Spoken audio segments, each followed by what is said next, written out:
जी, welcome back listeners. आप सुन रहे हैं Riphah FM 102.2 all the way from Riphah international university. और जनाब, जैसे कि मैं सुबह से जिक्र कर रही हूँ कि हमारा जो आज की ट्रांसमिशन का लास्ट प्रोग्राम होगा उसमें हमारे साथ यहाँ स्टूडियोज में लाइव डॉक्टर साहिब या साहिबा मौजूद होंगी। तो अभी इस वक्त जनाब हमारे साथ डॉक्टर मारिया खालिद मौजूद हैं। और आज हम यकीनन फिजियोथेरेपी के हवाले से भी बात करेंगे और इसके साथ साथ जो रिफा का रिहैबिलिटेशन डिपार्टमेंट है उसके हवाले से भी आज हम कुछ तफसीलात जानने की कोशिश करेंगे। सो डॉक्टर साहब, आपको आज के हम इस प्रोग्राम में, इस ट्रांसमिशन में खुशामदीद कहते हैं। बहुत शुक्रिया आपका कि आपने मुझे यहाँ पर मदऊ किया। बहुत शुक्रिया डॉक्टर साहब। अच्छा डॉक्टर साहब, अब मैं चाहूँगी कि आप हमारे सामीन के साथ अपना एक मुख्तसर सा तारुफ शेयर कर लीजिए। जी, मेरा नाम डॉक्टर मारिया खालिद है और मैंने अपनी bachelors of physical therapy Jinnah post graduate medical centre Karachi से की थी 2003 में। और फिर वहाँ 3 साल मैंने प्रैक्टिकली एक्सपीरियंस किया, यानी काम किया था। फिर मैं इस्लामाबाद आ गई थी और रिफ़ा में मैंने 2010 में post professional doctor of physical therapy किया था। Masters in orthopaedic manual physical therapy अभी रिसेंटली 2018 में किया है। 2010 में मैंने रिफ़ा ज्वाइन की थी। 6 साल मैंने रिफ़ा में काम किया था। उसके बाद बीच में 3 साल का गैप आ गया था, जिसमें मैं Yusra medical and dental college में एज असिस्टेंट प्रोफेसर और हेड ऑफ द डिपार्टमेंट रही हूँ फॉर डीपीटी। और अभी रिसेंटली मैंने मार्च में दोबारा से रिफ़ा को ज्वाइन किया है एज असिस्टेंट प्रोफेसर। सही, बहुत खूब डॉक्टर साहबा। और जो आपने यूस्ट्रा मेडिकल कॉलेज में किया, वहाँ पे आपने भी बताया कि आप वहाँ पे डिपार्टमेंट का भी आपने वहाँ पे काम जी, वहाँ पर बेसिकली किया। मैं वहाँ पर उनको जो है नया डिपार्टमेंट स्टार्ट करना था, तो वहाँ पर मैं एज हेड ऑफ डिपार्टमेंट गई थी डीपीटी के लिए। और वहाँ पर हमने अपना डिपार्टमेंट जो है रन किया था, स्टार्ट किया था। और क्लिनिकल सेटअप भी स्टार्ट किया था और एकेडमिक सेटअप भी जो है वो स्टार्ट किया था। तो वो तकरीबन वहाँ पर मेरा ज़्यादा काम जो था वो एडमिनिस्ट्रेशन का था। सही। लेकिन रिफ़ा में चूंकि जब एज असिस्टेंट प्रोफेसर मैं वापस आई हूँ, तो यहाँ पर मैं जो है वो टीचिंग से रिलेटेड मेरा ज़्यादा काम होता है। और मतलब एकेडमिक साइड पे मैं ज़्यादा होती हूँ, सही। क्लिनिकल में जो है वो इतना ज़्यादा चक्कर नहीं लगता है मेरा। सही।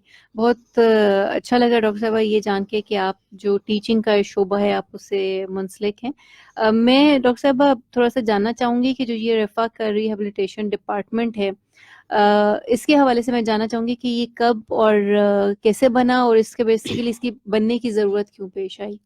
बेसिकली रिहैबिलिटेशन डिपार्टमेंट कहीं पर भी बनता है, किसी भी हॉस्पिटल में बनता है, तो वो बेसिकली हमारे 5 डोमेन्स होते हैं जिनको कवर करता है।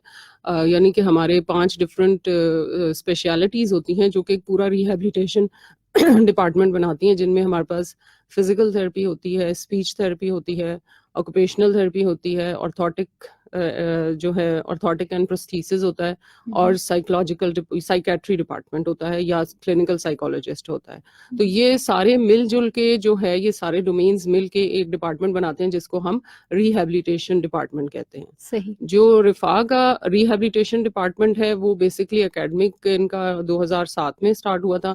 क्लिनिकल जब मैं पहली दफ़ा रिफा में आई थी तो मैंने 6 साल रेलवे हॉस्पिटल में जॉब की थी। वहाँ पर मैं टीचिंग भी करती थी और हॉस्पिटल में भी होती थी। तो वहाँ पर जब मैं जिस वक़्त वहाँ गई थी तो बहुत हमारा डिपार्टमेंट जो था वो छोटा-सा था, लेकिन अब माशाल्लाह से वो बहुत एक्सपैंड हो चुका है और डिफरेंट हमारे पास जो है वो स्पेशलिटीज़ वहाँ पर डेवलप हो चुकी हैं।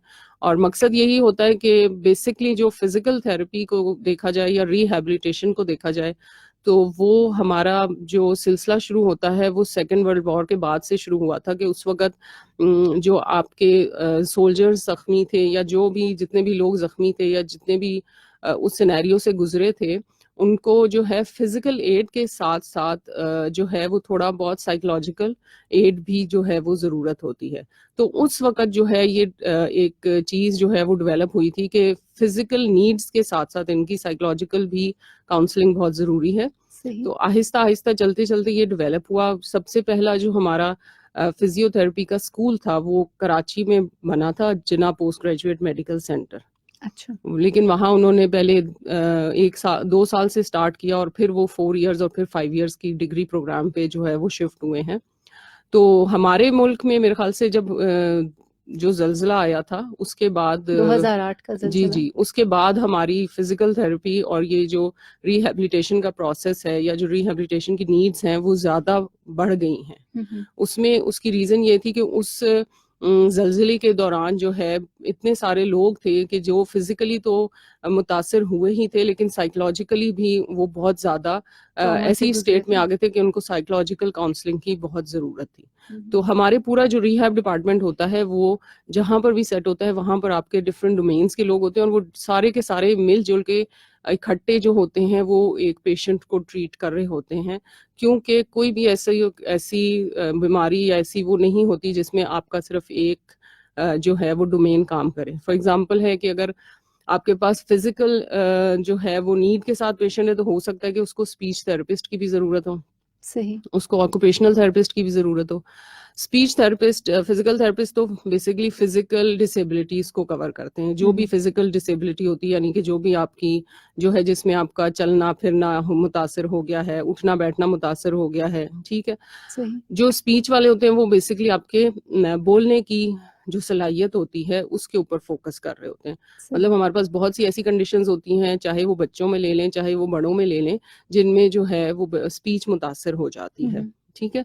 तो स्पीच थेरेपिस्ट जो होता है वो बेसिकली उसके बोलने पे और उसके अगर बोलने की वजह से या किसी और वजह से उनके खाने पीने में कोई मसला आ रहा है उसके ऊपर फोकस होता है।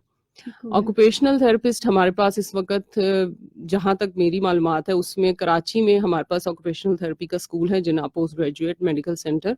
उससे अलावा मुझे नहीं इन्फॉर्मेशन कि ऑक्यूपेशनल थेरेपी अभी कहीं और स्टार्ट हुई है या नहीं हुई है। वो लोग बेसिकली आपके हाथों के साथ काम करते हैं, यानी कि वो अच्छा। फाइन मोटर स्किल्स, यानी कि जो काम आपने अपने हाथ से, जैसे कि खाना खाना है या आपने जो है रोजमर्रा में अपने जैसे है बाल कंघी करने हैं, ब्रश करना है या चीजें उठानी हैं, तो वो बेसिकली आपके जो हाथ का काम होता है उसके ऊपर फोकस करते हैं। सही। जो ऑर्थोटिक और प्रोस्थेटिक के लोग होते हैं वो बेसिकली काम करते हैं जो हमारी आर्टिफिशियल लिम्स तैयार होती हैं, अच्छा। या कोई जैसे हम मसनूई आज़ा जो तैयार बिल्कुल। होते हैं, चाहे वो प्लास्टर ऑफ पेरिस से तैयार हों या वो किसी और मटेरियल से तैयार हों, तो वो उनका पूरा एक डिपार्टमेंट होता है, पूरा एक उनका फैक्ट्री नुमा एक डिपार्टमेंट होता है जहाँ वो उसकी जो है तैयारी का प्रोसेस होता है। सही। और जो क्लिनिकल साइकोलॉजिस्ट होता है वो बेसिकली पेशेंट की साइकोलॉजिकल काउंसलिंग के लिए जो है वो होता है कि लाजमी बात है किसी भी सिनेरियो से पेशेंट गुजरता है तो उसको क्लिनिकली जो है वो थोड़ा साइकोलॉजिकली जो है उसकी डिप्रेशन को या एंजाइटी को या स्ट्रेस को कम करने के लिए ज़रूरत होती है एक साइकोलॉजिस्ट की। सही। यानी कि डॉक्टर साहब ये जो 5 शोबाजात हैं ये मिल के रिहेबिलिटेशन जी जी बिल्कुल डिपार्टमेंट जो है ये बिल्कुल तश्कील ऐसा ही देते है हैं। कि इन 5 की ही मदद से या इन 5 के मिलजुल के काम करने से ही आपका एक पेशेंट जो होता है वो रिकवरी की तरफ जाता है। सही। अच्छा डॉक्टर साहब जो रिफा का रिहेबिलिटेशन डिपार्टमेंट है इसमें आपका ख़ास तौर पे जो इस शोबे में आपका रोल है वो फिजियोथेरेपी जी जी डिपार्टमेंट जो है वहाँ जी से आपका ताल्लुक है, तो इसके बारे में आप थोड़ा सा तफसीलात हमारे साथ शेयर करेंगे कि जो रिफा का ये फिजियोथेरेपी डिपार्टमेंट है ये कब से है और अब तक इसमें कितने लोग काम कर रहे हैं और किस तरह से इसका सिलसिला चल रहा है? फिजिकल थेरेपी डिपार्टमेंट तो मैंने आपको बताया कि जब मैंने ज्वाइन किया तो बहुत छोटा सा रेलवे में जो है हमारे पास डिपार्टमेंट था, अब तो माशाल्लाह बहुत बड़ा हो गया है। एकेडमिक सेटिंग हमारी अलग है और क्लिनिकल सेटिंग हमारी अलग है। तो एकेडमिक की जो है वो फैकल्टी अलग होती है, क्लिनिकल साइड पे लोगों की या फैकल्टी जो होती है वो अलग होती है। तो इस तरह से, और अब तो हमारा जो है वो पूरा अलाइड हेल्थ साइंसेस का जो है वो डिपार्टमेंट बन चुका है, faculty of allied health sciences बन चुका है। तो ये है कि डिपार्टमेंट हमारा अच्छा बना हुआ है। वहाँ पर हमारे पास जर्नल जो है वो आपके मस्कुलोस्केलेटल यानी कि जो हमारे इससे पट्ठों से और आपके जो बोन्स होती हैं, हड्डियाँ होती हैं, उनसे रिलेटेड जो भी मरीज आते हैं वो वहाँ पे ट्रीट होते हैं। सही। इसके अलावा हमारे पास पीड्स वालों का अलग सेक्शन है, यानी बच्चों का हमारे पास अलग सेक्शन है वहाँ पर। उसके लिए अलग से जो है वो चीज़ें वहाँ पर बनाई गई हैं, प्रिपेयर की गई हैं, ताकि जो भी पीड्स से रिलेटेड या बच्चों से रिलेटेड कोई भी मसाइल लेकर आता है तो उसको उस सेक्शन में ही ट्रीटमेंट दिया जाता है। सही हो गया। इसके अलावा न्यूरो रिहैब के लिए हमारे पास एक अलग हमने जो है वो रिसेंटली डेवलप किया है। वहाँ पर उन लोगों को का जो है वो इलाज किया जाता है जो दिमाग या जो आपका वो होता है उससे रिलेटेड उनके कोई मसाइल होते हैं।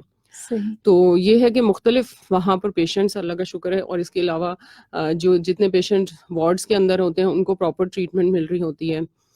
वहाँ पर फैकल्टी के साथ साथ इस वक्त हाउस ऑफिसर्स जो हैं उनकी अपॉइंटमेंट्स होती हैं, पोस्ट ग्रेजुएट ट्रेनीज की अपॉइंटमेंट्स होती हैं, और हर फैकल्टी मेंबर या हर जो भी अपॉइंटेड वहाँ पर फैकल्टी होती है उसको प्रॉपर पता होता है कि उसने कौन से वार्ड में पेशेंट्स अटेंड करने हैं, उसने ओपीडी को अटेंड करना है, उसने पीड सेक्शन को देखना है, या उसने न्यूरो वाले सेक्शन को देखना है, कार्डियो वाले सेक्शन को देखना है। तो ये है कि अल्लाह का शुक्र है वहाँ पर हर तरह से जो है वो मुकम्मल काम हो रहा है, और पूरे जो है वो वार्ड्स भी कवर होते हैं, आइदर वो मेडिसिन वार्ड है, सर्जिकल है, ऑर्थोपेडिक है, या गायनी है, या पीड्स है, सब वार्ड्स भी कवर हो रहे होते हैं। और जो हमारा ओपीडी का जो हमारा फिजिकल थेरेपी डिपार्टमेंट है वहाँ पर प्रॉपर तरीके से ओपीडी चल रही होती है। और प्रॉपर मुझे इस वक्त एक एग्जैक्ट वैल्यू तो नहीं पता कितनी फैकल्टी है, लेकिन क्लिनिकल मैक्सिमम फैसिलिटीज वहाँ पे जी अल्लाह का अवेलेबल हैं शुक्र है कि बहुत वो अच्छे बहुत तरीके अच्छी से। डेवलपमेंट हो चुकी है उस डिपार्टमेंट के अंदर। बहुत खूब। अच्छा डॉक्टर साहब, आज इस प्रोग्राम में जो हम ख़ास तौर पे हम बात करना चाहेंगे शोल्डर जॉइंट्स के हवाले से हम बात करना चाहेंगे। तो मैं ये जानना चाहूँगी कि शोल्डर जॉइंट बेसिकली ये है क्या?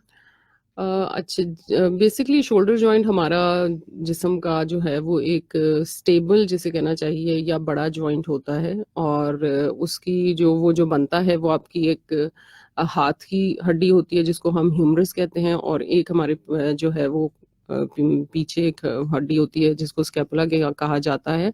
तो ह्यूमरस जो होता है उसका ऊपर से गोल होती है वो, उसको हेड ऑफ द ह्यूमरस कहा जाता है। अच्छा। और वो जाके स्कैपुला के एक वहां पर वो जो गोल सा उसका हेड होता है वो अंदर जाके स्कैपुला से अटैच होता है, ठीक है। और उस अटैचमेंट के साथ हमारा जो है वो शोल्डर जॉइंट जो है वो बनता है, और उसके चारों तरफ आपके जो होते हैं डिफरेंट किस्म के मसल्स होते हैं, लिगामेंट्स होते हैं, और टेंडन्स होते हैं, बर्सास होते हैं जो उसको कवर कर रहे होते हैं। सही। तो ज़्यादातर यही है कि बेसिकली हमारा जो होता है ये मेन जॉइंट होता है जो आपकी बॉडी को या आपको जो है वो आपकी बॉडी को ट्रंक के साथ जो है वो कनेक्ट करता है, और इसमें स्टेबिलिटी जो होती है वो ज़्यादा होती है, यानी इसमें मजबूती जो होती है वो ज़्यादा मौजूद होती है।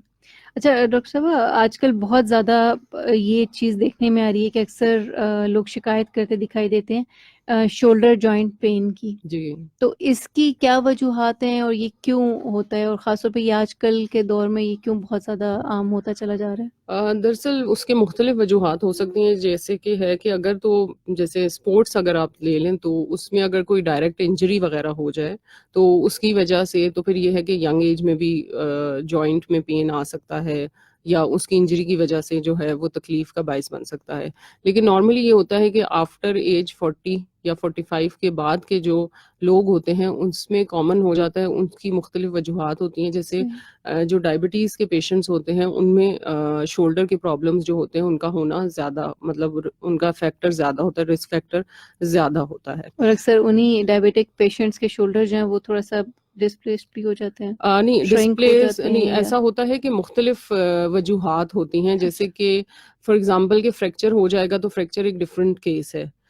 डिसलोकेशन हो जाती है, डिसलोकेशन का मतलब है कि जो जॉइंट है वो अपनी जगह से हिल के बाहर आ गया है, ठीक है, यानी जिस जगह में वो फिट हुआ है वहां से वो बाहर निकल गया है, ठीक है। तो वो एक डिफरेंट केस हो जाता है, उसकी कोई भी रीजन हो सकती है, यानी कि बहुत जोर से जो है वो कोई ऐसी इंजरी हुई है कि बहुत जोर से जो है वो झटका लगा है, या फिर उसके जो सराउंडिंग उसके पट्टे थे, जो मसल्स थे जो आपके पूरे जॉइंट को कवर कर रहे हैं वो इतने कमजोर हो गए हैं कि आपका जॉइंट जरा सी भी उससे जो है इंजरी से वो डिसलोकेट हो गया है। इसके अलावा जो सबसे कॉमन हमारे पास जो मरीज होते हैं वो फ्रोजन शोल्डर के साथ होते हैं।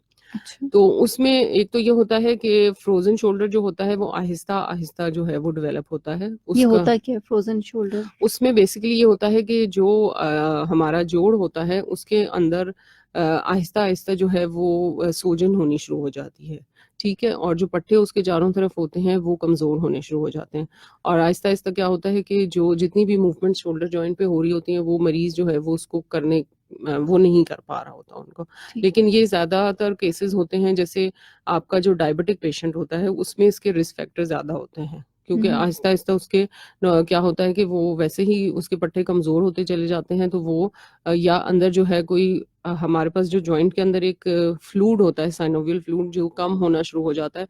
तो जब आपस में मूवमेंट होती है तो दोनों हड्डियां आपस में टकराना शुरू कर देती हैं, जिसकी सही। वजह से जब आप कोई भी मूवमेंट करते हैं तो वो आपस में टकराना शुरू कर देती हैं, जिसकी वजह से क्या होता है कि वहां पर सूजन होनी शुरू हो जाती है अच्छा। और वो आहिस्ता आहिस्ता बढ़ती जाती है और वो पहले तकलीफ का बाइस बनती है और उसके बाद जितने भी हमारी एक्टिविटीज होती हैं जो हम उस जॉइंट पे कर रहे होते हैं वो आहिस्ता आहिस्ता जो है उनकी रुकनी शुरू हो जाती हैं। सही।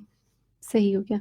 अच्छा डॉक्टर साहब, ये इसकी वजूहात के हवाले से अगर हम मजीद बात करें, ये जो शोल्डर पेन है, तो एक तो आपने इसमें बताया कि स्पोर्ट्स के हवाले से कोई इंजरी हो जाए या खुदा न करे कोई एक्सीडेंट या कोई इस तरह का कोई झटका लग गया, तो मुझे ये बताइएगा इसके अलावा खुराक भी इसमें कोई रोल प्ले करती है या लाजमी। आपका पोस्चर जो है जी, जी, वो लाज़मी इसमें कोई लाज़मी किरदार सी अदा बात करता है? है कि अब जैसे जो लोग जिनकी बहुत ज़्यादा ऐसी एक्टिविटीज़ हों, जैसे हमारे एथलीट्स होते हैं जिसमें बहुत ज़्यादा आपका जैसे बास्केटबॉल हो गया, टेबल टेनिस वगैरह जिसमें आपका शोल्डर बहुत ज़्यादा यूज़ हो रहा है, तो उसमें जो होते हैं उसमें इंजरी के चांसेस जो होते हैं वो ज़्यादा होते हैं। खुराक का बेसिकली इस तरह से इफ़ेक्ट पड़ेगा कि आपकी खुराक अच्छी होगी तो आपकी हड्डियाँ मज़बूत होंगी, ठीक सही है? है। आपका जो है ओवरऑल बॉडी जो होगी वो एक उसका बेहतर रिएक्शन होगा, ठीक है? या फिर जैसे है कि वो बेहतरी जब आपकी हड्डियां मजबूत होंगी, आपका जो है वो ओवरऑल मसल्स आपके जो हैं वो बेहतर कंडीशन में होंगे, तो लाजमी बात है कि वो फिर एक फैक्टर जो है अगर वो 45 की एज में स्टार्ट होना है तो वो फिर थोड़ा सा डिले हो जाएगा। हम्म। लेकिन ज़्यादातर होता यही है कि जैसे जैसे एज हमारी ग्रो करती जाती है तो हमारे जो जॉइंट्स होते हैं वो आहिस्ता आहिस्ता वीक होना शुरू हो जाते हैं। वीक से मतलब ये है कि वो कमज़ोरी की तरफ जाना शुरू कर देते हैं, हमारे पट्टे कमज़ोर होना शुरू हो जाते हैं, जिसकी वजह से क्या होता है कि आपकी मूवमेंट्स में फ़र्क पड़ता है, ठीक है? इसके अलावा ये होता है कि ज़रा सी भी कोई क्या कहते हैं कोई मतलब इंजरी हो जाए तो वो ज़्यादा इफ़ेक्ट डालती है। अब जैसे डायबिटिक पेशेंट होते हैं उनके पास उनका होता है कि उनकी जो हीलिंग का फ़ेज़ होता है वो बहुत स्लो होता है। सही। तो इसीलिए क्या होता है कि जैसे-जैसे जब उनकी हीलिंग का प्रोसेस स्लो होता है तो फिर अगर उनके जिस्म के किसी भी हिस्से में कोई भी इंजरी या इन्फ्लेमेशन या सूजन वगैरह हो जाती है, तो लाज़मी बात है उसको रिज़ॉल्व होने में थोड़ा-सा टाइम लगता है, लेकिन उन पेशेंट्स में वो टाइम थोड़ा-सा बढ़ जाता है। सही। तो इस वजह से वो फिर जब टाइम बढ़ जाता है तो वो ज़्यादा अरसे तक उनका जो है वो पेन भी रहता है और उनकी जो है वो पूरी एक्टिविटी जो होती है वो लिमिटेड होती है। हम्म। तो पोस्चर जैसे है कि पोस्चर लाज़मी बात है आपका हर चीज़ में इफ़ेक्ट करता है, ठीक है? कि अगर आपका पोस्चर डिस्टर्ब होगा तो लाज़मी बात है वो आपके ऊपर से लेके नीचे तक पूरे बॉडी को डिस्टर्ब करता है, डिस्टर्ब करिए, पूरे ठीक है। मसल्स को डिस्टर्ब करता है।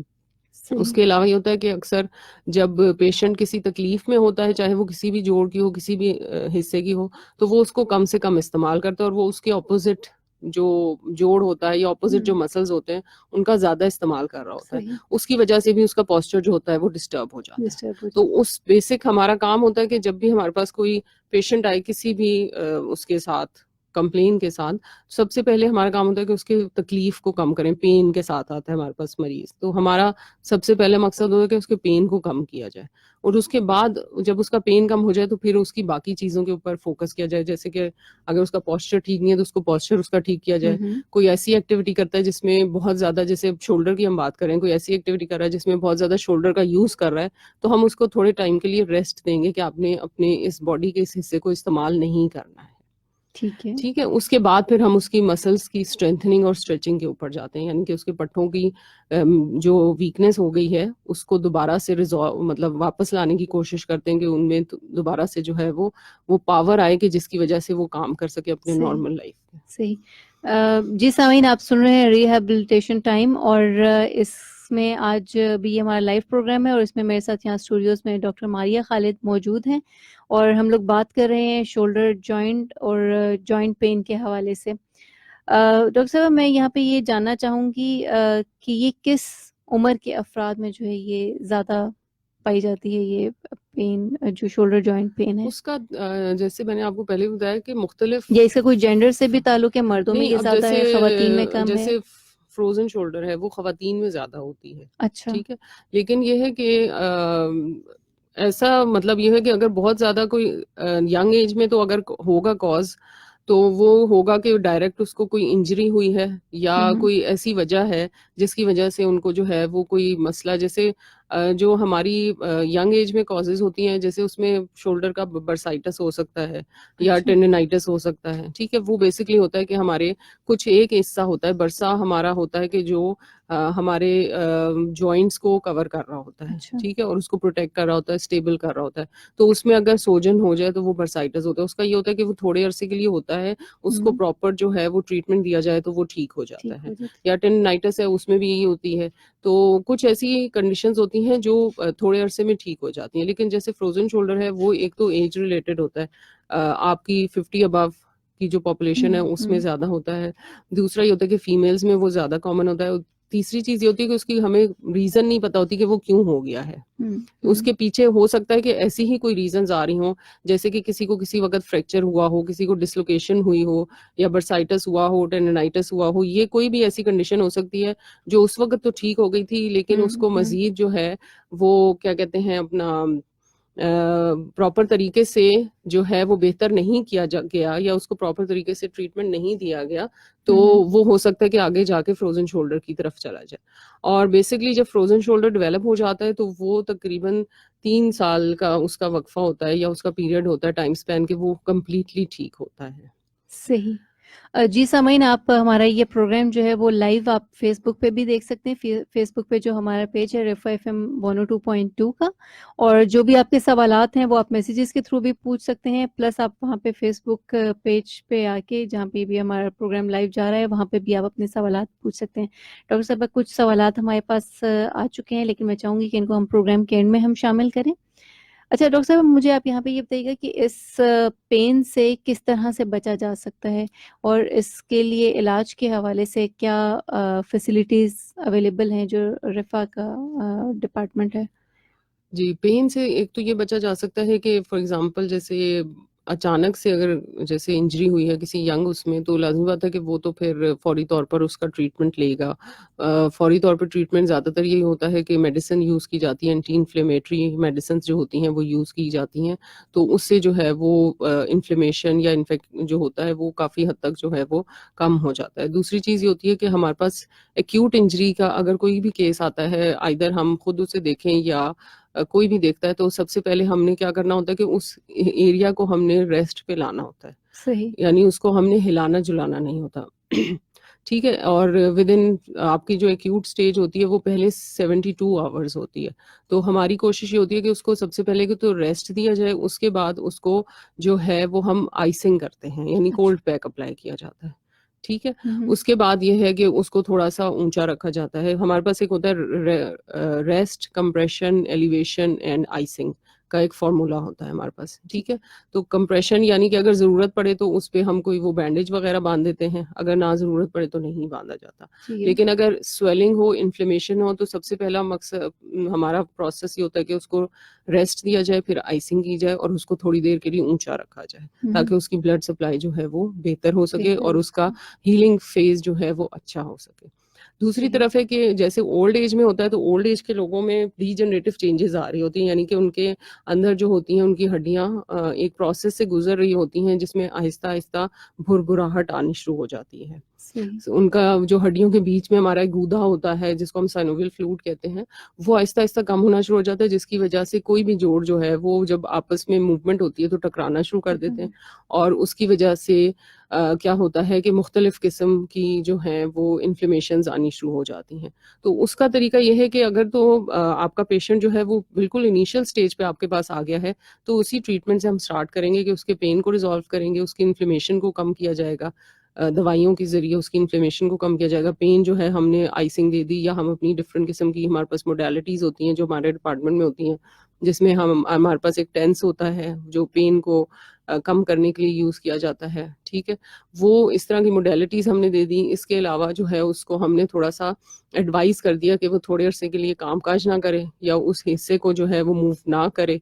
तो उसके बाद ये है कि फिर जब वो उसका पेन खत्म हो जाएगा तो फिर हम उसकी मूवमेंट्स की तरफ काम करते हैं कि उसकी मूवमेंट्स को रिजॉल्व किया जाए जितनी उसकी लिमिटेशंस आई हुई हैं। और फिर अगर उसके पट्टों में हमें कुछ कमजोरी लग रही है, वीकनेस लग रही है, तो उसकी स्ट्रेंथ के ऊपर काम किया जाता है। सही। सही। अच्छा डॉक्टर साहब, MA अस्तूरी, मोहम्मद इमरान और शकील अहमद, इन्होंने हमें फेसबुक पे ज्वाइन किया है और ये हमारे प्रोग्राम को लाइक कर रहे हैं। इसके अलावा एक सवाल आया है कि रात को सोने के बाद जब सुबह उठते हैं तो अगर शोल्डर में दर्द होता है, शोल्डर में दर्द रहता है तो इसकी क्या वजह हो सकती है, और कई बार ऐसे महसूस होता है कि शोल्डर पर कोई बोझ सा हो, हाँ जी, तो वो इसकी तो क्या वजूहात हो सकती इसकी हैं? वही वजूहात हो सकती हैं कि पहले तो इनकी एज का देखा जाएगा कि इनकी एज जो है वो किस उसकी है, क्योंकि अक्सर ये होता है कि अगर आपके जो है वो फ्रोजन शोल्डर की तरफ जा रहा है, तो उसमें यही होता है कि रात के वक़्त अगर आप उस साइड पे सो जाएँ, तो वो बेसिकली क्या हो रहा होता है, प्रेशर डेवलप हो रहा होता है जॉइंट सही। के ऊपर, ठीक है? जब वो प्रेशर डेवलप होता है तो वो पेन कॉज़ करता है, ठीक है? इसके अलावा इसमें एक और चीज़ देखी जाती है कि अगर आपका जो दर्द है या आपका वो जो भी ये फेज़ है वो फ्रोज़न शोल्डर की तरफ जाता है, उसमें हमारी एक्टिविटी लिमिट हो जाती है, यानी कि हम ऊपर हाथ करके काम नहीं कर सकते, ठीक सही। है? या जैसे पीछे की तरफ हाथ नहीं जाता, ठीक है? यानी आपकी ये वाली एक्टिविटीज़ जो हैं आहिस्ता-आहिस्ता रिस्ट्रिक्ट होना शुरू हो जाती हैं, यानी कम होना शुरू हो जाती हैं। तो सही। उसकी यही रीज़न हो सकती है कि क्या कहते हैं अपना इनका या तो मतलब इनकी कोई पास्ट हिस्ट्री ऐसी होगी, ठीक है? कि जिसमें इनका कोई ऐसा मसला हुआ होगा, ठीक है? या फिर ये हो सकता है कि आहिस्ता-आहिस्ता जो है ये उसकी तरफ जा रहा है। दूसरी बात है कि इनकी एज का जो है वो देखा जाएगा कि इनकी एज क्या है, ठीक है? और उसके बाद ही इसकी प्रॉपर असेसमेंट होगी। तो उसमें यही है कि ये मेरे ख़्याल से एक प्रॉपर असेसमेंट अगर कहीं से करवा ली जाए तो वो ज़्यादा बेहतर होता है। सबसे मेन चीज़ ये होती है कि दर्द के साथ आपकी अगर एक्टिविटी लिमिट हो रही है, तो वो तो आपका फ्रोज़न शोल्डर की तरफ ही जा रहा होता है। सही। डॉक्टर साहबा, हमारे पास वक़्त थोड़ा-सा महदूद होता है, तो उसको भी हमें थोड़ा-सा मद्देनज़र रखना होता है। अ, इसमें मैं आखिर में ये आपसे जानना चाहूँगी कि अगर हमारे सामईन में कोई मज़ीद आपसे इस सिलसिले में कोई रहनुमाई लेना चाहता है या अपना कोई मसला आपके साथ बयान करना चाहते हो, फर्दर कंसल्टेशन लेना चाहते हैं, तो उसके लिए आप क्या बताएँगी कि कहाँ पे आपसे राब्ता किया जा सकता है और आप कहाँ पे किस टाइम तक अवेलेबल होती हैं? जी, मैं ये कहूँगी कि अगर कोई मेल्स में से कोई पेशेंट जैसे है वो आना चाहते हैं, तो उनको तो मैं रिकमेंड करूँगी कि वो रेलवे हॉस्पिटल में ही जो है या मैक्स हेल्थ हॉस्पिटल जो है, वहाँ पर रुजू करें, क्योंकि वहाँ पर हमारे पास क्योंकि जो हमारे मेल थेरेपिस्ट होते हैं, वही मेल्स को ट्रीट करते हैं, एग्ज़ैक्टली। ठीक है? तो इससे रेलवे हॉस्पिटल में हमारे पास माशाल्लाह से बहुत अच्छा हमारा फिज़िकल थेरेपी का डिपार्टमेंट है। वहाँ सुबह 8 बजे से 2 बजे तक जो है हमारी ओपीडी होती है, तो वहाँ पर वो जो है वो रुजू कर सकते हैं। कोई भी उनका प्रॉब्लम है, किसी भी किस्म की कंसल्टेशन चाहिए, तो वहाँ पर वो जा सकते हैं। वहाँ पर हमारे हेड ऑफ़ द डिपार्टमेंट होते हैं डॉक्टर उबैद, तो उनसे जाके जो है वो मिला जा सकता है। सही। और मैक्स हेल्थ में हमारे पास डॉक्टर अब्दुल गफूर सज्जाद साहब होते हैं, ठीक है? तो मेल्स के लिए तो ये होगा। फीमेल्स में ये है कि अगर कोई मुझसे अगर कोई वो लेना चाहें, कंसल्टेशन लेना चाहते हैं, ये क्योंकि मैं जो है ट्रीटमेंट बेसिकली G7 में आप मैं एकेडेमिया एकेडमिक वाली। सेटिंग में होती हूँ, टीचिंग साइड पे होती हूँ, तो मैं कंसल्टेशन दे सकती हूँ। और बाकी ये है कि जो ट्रीटमेंट होगा वो फिर रेलवे से ही या मैक्स हेल्थ से ही लेना पड़ेगा। सही। लेकिन वैसे मैं जो है वो G7 कैंपस में, जो हमारा रिफ़ा का कैंपस है, वहाँ मौजूद होती हूँ सुबह 8 बजे से शाम 4 बजे तक। बिल्कुल ठीक है। जी सामीन, अगर आप मज़ीद इस सिलसिले में कोई रहनुमाई चाहते हैं या आपका शोल्डर जॉइंट पेन के हवाले से, शोल्डर मसल्स के हवाले से आपका कोई इशू है, तो उसको आप मज़ीद डिस्कस करना चाहते हैं और इलाज की तरफ जाना चाहते हैं, तो उसके लिए डॉक्टर साहबा ने दोनों हल बता दिए कि मैक्स हेल्थ हॉस्पिटल भी है और जो रेलवे हॉस्पिटल है वहाँ पे भी तमाम सर्विसेज, तमाम सहूलियात मौजूद हैं और आप बेहतर इलाज जो है वो वहाँ से आप करवा सकते हैं। डॉक्टर साहब, आखिर में मैं आपका शुक्रिया अदा करना चाहूँगी और आपका हमारे यहाँ प्रोग्राम में आने का और हमारे साथ ये इतनी सारी मालूमात शेयर करने का बहुत शुक्रिया, और उम्मीद करते हैं कि इंशाल्लाह फ्यूचर में भी आपके साथ मज़ीद बीमारियों और मज़ीद प्रोग्राम्स के हवाले से रब्ता रहेगा। बहुत शुक्रिया जी, मुझे मेरा फर्स्ट टाइम था, लेकिन मुझे बड़ा अच्छा लगा आप लोगों के साथ, और अच्छा वो हो गया है, तो इंशाल्लाह ताला नेक्स्ट टाइम फिर जब भी आप लोग बुलाएँगे तो इंशाल्लाह ताला ज़रूर। तो थैंक यू वेरी मच। बहुत शुक्रिया।